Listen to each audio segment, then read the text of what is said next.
The next witness is Alton Maddox.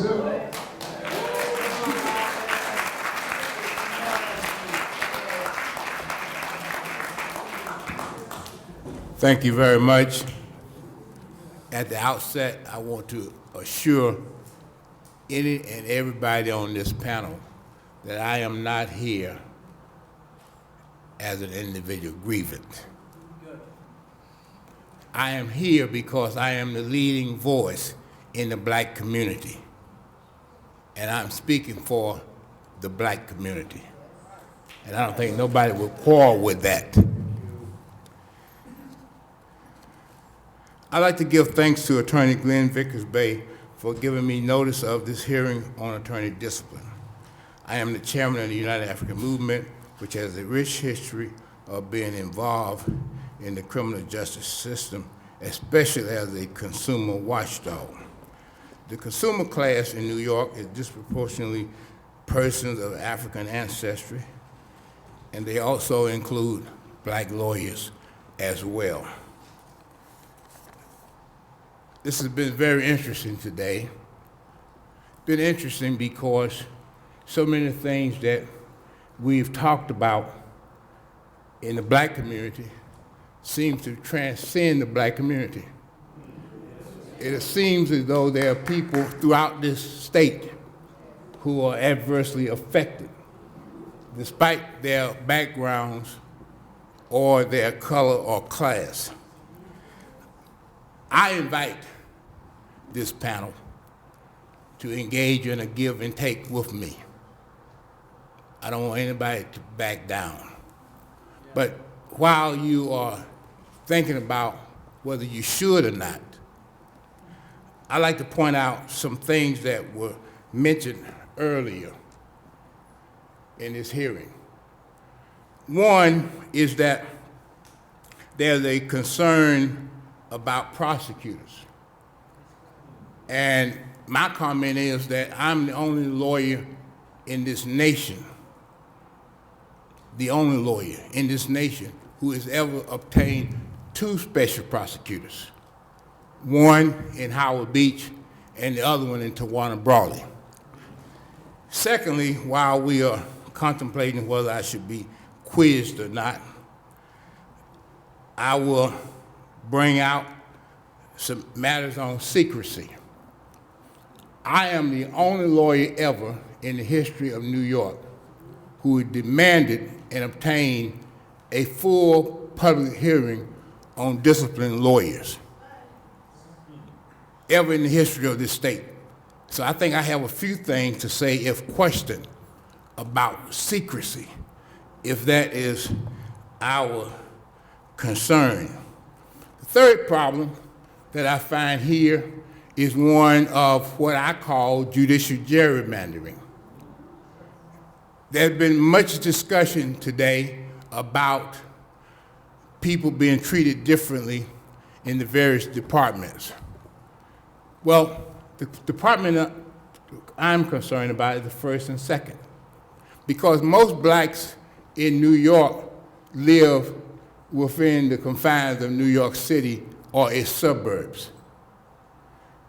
The problem is that most of us, like Eric Garner, like Sean Bell, like Christopher Ridley, and so many others, live in the second department, where this department has been gerrymandered, so it has packed all blacks in the judicial districts so that they can be wholesale discriminated against, like in the case of John White out in Suffolk County, who sought to defend his family, but was told by the second department that Negroes have no rights that a white man is bound to respect. And this is the policy in the second department. And this is the reason why there's so many people come here complaining. They may not be able to understand the terminology that's applicable. But this is the situation, and it's a historical problem. And it's such a historical problem that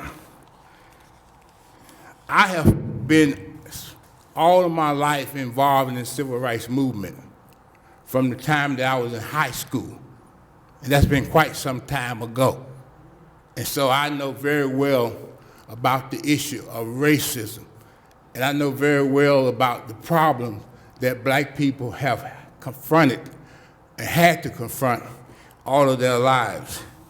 And so after the New York State Commission on Judicial Minorities in 1991 said that New York was infested with racism. Infested. This is not somebody from the hood talking. These are the most advanced whites that we have in New York, the privileged class. And they assembled, and in 1991 they said New York is infested with racism.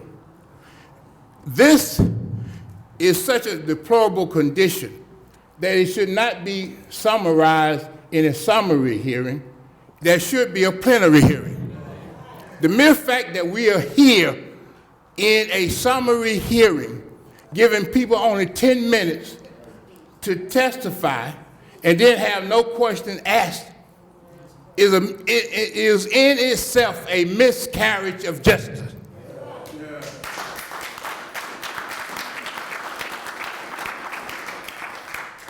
Rosa Parks is not here. Dr. Martin Luther King Jr. is not here. But if they were here, they would do what I am calling for now, and as I have called for in the New York Amsterdam News this week.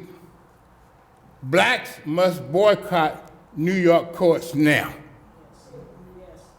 It makes no sense for another black defendant to go into a racist courtroom and expect justice.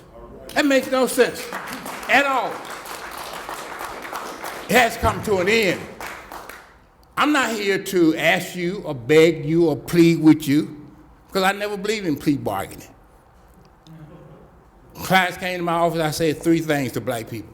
1, I'm never going to ask you what happened because you don't understand the language. I'm not going to ever ask you to take the witness stand because you may get tripped up. And I'm never going to ask you to plead guilty because I don't know what that is. The only thing I know to do in a courtroom is to knock the door down and whip some butt. That's the only thing I do know, and the only thing I will ever know. And there's a reason why nobody will ever let me back in the courtroom again, because they don't want any more butt whippings.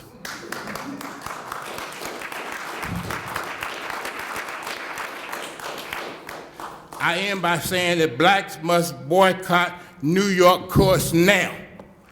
I also, and that's in the New York Amsterdam News this week, I also say that judicial gerrymandering, apartheid justice. And that's what we're talking about here. Judicial gerrymandering and apartheid justice. And it doesn't only relate to black people, it relates then obviously to everybody.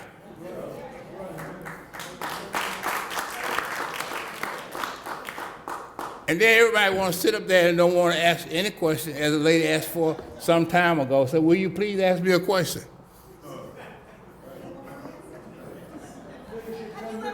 And nobody said a word. Finish your 10 minutes up.